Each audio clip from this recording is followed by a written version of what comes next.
forget my stage fear. Learning to action DnA was great. I learned many things, importantly body language. I was bad at it, but in action DnA they told me how to do it. Because of action DnA, I got rid of my stage fear, which was a long time ago.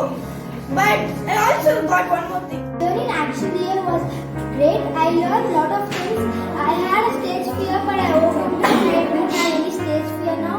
I learned really new things like. I learned many things in public speaking, and I learned how to give a great speech in public speaking. And our teachers gave a great explanation and showed many videos to learn.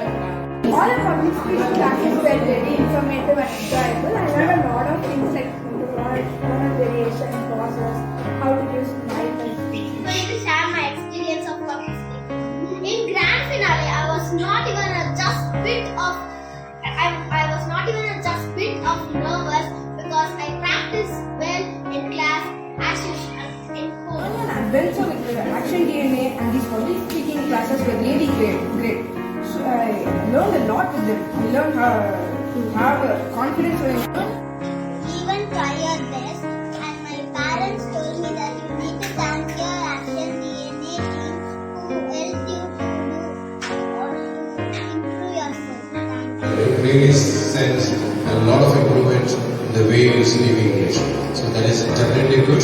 And for that, I should really thank the Action DnA team for having one operator.